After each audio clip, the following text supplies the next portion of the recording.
Well, Shannon, everybody's looking for love. But do you have the capacity to handle it when you find that special someone? Well, our next guest relationship expert, James Dixon, is here to help us figure it all out. Stephen, welcome to Arise Entertainment 360. Thanks for having me. Hi, Stephen. Okay, so we have to start off with the title of your first book. Yes. It's very interesting. Now, it was called Men Don't Heal, We Hoe. Yes. Again, I repeat for the audience. Right. It's called Men Don't Heal, We Hoe. What exactly was that book about, and how did you do research for that book? Yeah, it was active research. I was the first man that was running around hoeing. So, Oh, at least you're honest about it. Yeah, I had to rebuild. So the book is about teaching men that men don't heal, we hoe. Is about saying to men that we cannot continue to womanize in order to have successful relationships. Wow. It's about saying to men when you have a man and woman in a relationship, they're together on Thursday, they break up on Friday, the man has a new woman on Saturday. So it's about saying to men that we have to stop, take a moment, heal, instead of sweeping those emotions under the rug to move on. So when did you give up your hoe ways? I met a wonderful woman, and she basically challenged me. And so when she challenged me, then I said, okay, I have to challenge myself. So as a man, you have to have a greater challenge. Initially, men, we have a challenge of making money, careers, power, all those things. What I came up with for my challenge, I wanted to be a great husband. There's not many men that want to be great husbands. We have a lot of men that want to be actors, lawyers, entertainers, but we want to be great husbands. And if you could be a great husband, you could do anything else. I like that. I would like to be the best husband I can be. That's the challenge. You're a good TV husband. So Okay, that's, there you go. Yeah. All right, so let's talk about your current book. It's called Love Capacity. And in your book, you argue that men and women have a different love capacity. What do you mean by that? Well, Explain. women, I'm a spiritual man. So I Okay. believe that God gives woman the spirit of love. God gives woman just the source. It comes from your motherly instinct. It comes from just how you want to love. And the love capacity quiz, what I came up with, is most women want to love at their highest capacity. Okay. Women come into relationships wanting to love, wanting to feel love in return. A lot of times we got to push men on. A lot of times men, it takes us a little bit longer, a little bit slower. Why And so is that? It's the greatest tragedy to man is that when we're a boy, we don't get to see a lot of men love women. So we have to see it. We need that example. So when you become an adult, you know how to do it. So one of the greatest things I do with my 6-year-old son is I tell him, Daddy loves mommy. So when he's an adult, it's comfortable for him. It's cool. Like, you're supposed to love a woman. Well, I say that would be good in a relationship whether you have men or young boys or girls and for children, right? Absolutely, but a lot of women get to see it because they get to see their mothers, even if it's in a bad relationship, a lot of times they'll see mom express love to a man, whether it be their husband or someone they're dating, because women are more free to love without being judged. A lot of times with boys, you know, we grow up and your friends are teasing you. Do you love her? How do you feel about her? All of it affects our capacity to love. Well, now people can go to your website, lovecapacity.com, and actually take the test to find out what their love capacity is like.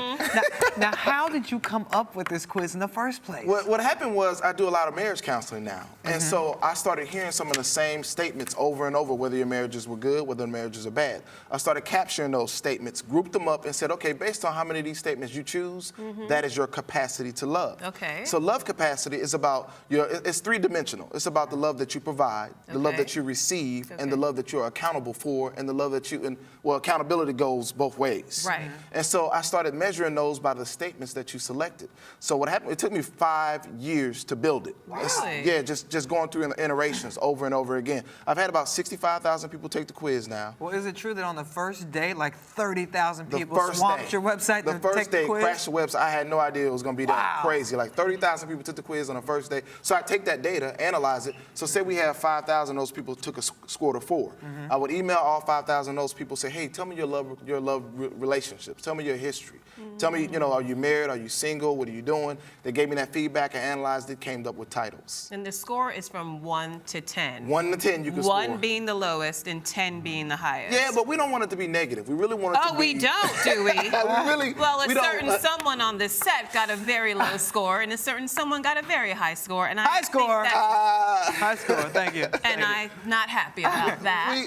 It's okay. With love capacity, it's about teaching us how we can increase our capacity to love. So it's not negative. We don't want it to be negative. It's about where you've come from. It's about self-reflection. What in your history? It could be your experience. It could be what you've observed about love that has decreased your capacity to love. Self-reflection, self-evaluation, self-improvement. So we want to improve. The purpose is we have a lot of relationships that people come into with baggage from past relationships. We want to be able to say to those people that, hey, with your baggage, how can we improve? How can we be better? What can we do differently in our next marriage? We'll reveal our scores in a minute. Uh-oh. But how did you get into the relationship business? I really just wrote Men Don't Heal, We Hoe. People just started calling me saying, hey, can you counsel me? And I was like, I'm not really a counselor. I'm not certified. I'm not really to do anything. But they said, we love your principles. So I had to develop my own principles because I didn't have a good history of marriage. My mother's been divorced 4 times. My father, 4 times. Wow. My father, when I was born, my father was in prison. I don't know my father. And so for me, for marriage, I had to learn it all on my own.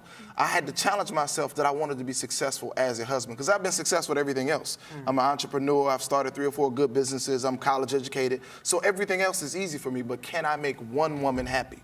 That was my challenge. So once I had that challenge, how do I go about it? So I've seen a lot of husbands. And you've been divorced too. Been divorced. Got married at age 23, got divorced at age 25, got married again to a wonderful woman. And I said to myself, what's common about these women? It's me. And so what can I do differently? So my principle now is that I developed that really started it all, was my principle is that all relationships, all marriages are either successful or they fail based solely on the leadership of the man. But you've proven through your journey and through your book that even if you have not had a successful, role model or what have you, relationship figure in your life, then you can turn it around. Yes, absolutely. I'm the prime example of I haven't had good role models. But what I did was I said to myself that the title of husband, we have to elevate that title. The title of wife, we have to elevate that title. Y'all see it every day in entertainment, especially where it's kind of degraded and devalued. We have to raise the institution of marriage to what it is supposed to be. We all married. We all know how this thing works. So it's all about that. What do you mean by male leadership? Explain that. Yeah, we're not talking about Caesar or dictator or things like that. For me, leadership is about how you example it. It's about I lead first in my sacrifice. I lead first in my compromise. I lead first in my apology. We have a disagreement. I'm going to be the first person to say, hey, honey, I'm sorry. This is what I was really trying to get accomplished. And you do that all the time? All the time. We can check with the wife after the show. Do you say sorry even if it's not your fault, just to get the argument out the way? To get it going. Yes, that's the responsibility. Because one of the things we have with a lot of relationships Take notes. I said a lot. It wasn't my fault. Let me say sorry. Let me start the conversation. Okay. And so one of the things with men in marriage is we have to increase their responsibility because a lot of people are getting divorced and having irreconcilable differences and things like that. Yes. Right. That's always what they say. That's a big point because a lot of people want to play the blame game. Yes, and say it's not them. And so I'm saying that man is responsible. The same. I compare men to the coach of a football team. When the team doesn't win, the coach is fired. When the company doesn't do well, the CEO is fired. Yes. When the president's not doing well, he won't be reelected. He won't have to face reelection again. But you get the point. And so the man in all those units and all those organizations, there's one leader who's responsible. So we need a leader in the marriage that is responsible.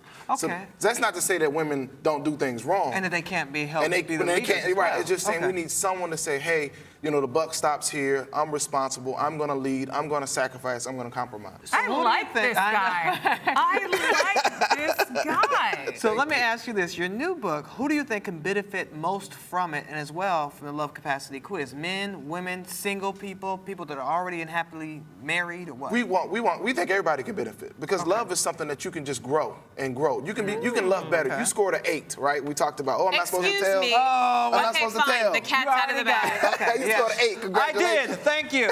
Scored an 8. Very proud of We'll that. talk about your score too. We'll talk about it too. And so with the 8. Shannon has a high capacity to love. He scored an 8. And 8 means I'm a lover. I scored That's a what it 3. says. I'm a lover, not a fighter, baby. Okay, so talk to the wife right now. Right. so wait, what does your score mean exactly? Read that. Okay, it says an 8 equals lover, and you are prepared to risk being hurt for loving another person, acknowledging that this risk is a big step in the development of one's ability to love unconditionally.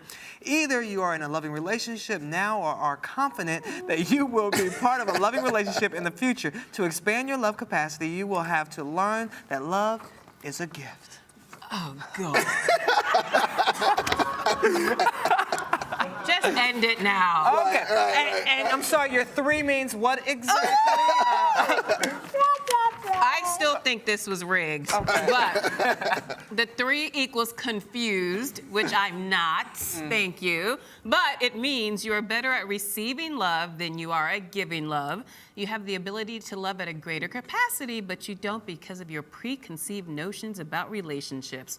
Either all men are dogs, all women want is my money, etc., etc. All of your attention is focused on your belief that the opposite sex is incapable of loving you, when in actuality, it is you who is not prepared to love freely. But what does it say? That's She's in love. bogus. And she is in love. She's happily I married. don't love this. And so well, we don't want it to be negative. It's not the purpose of the quiz. Oh, is not really? to. We have some types of negative titles to add a title, but it's about having a foundation. It's about where you're starting from.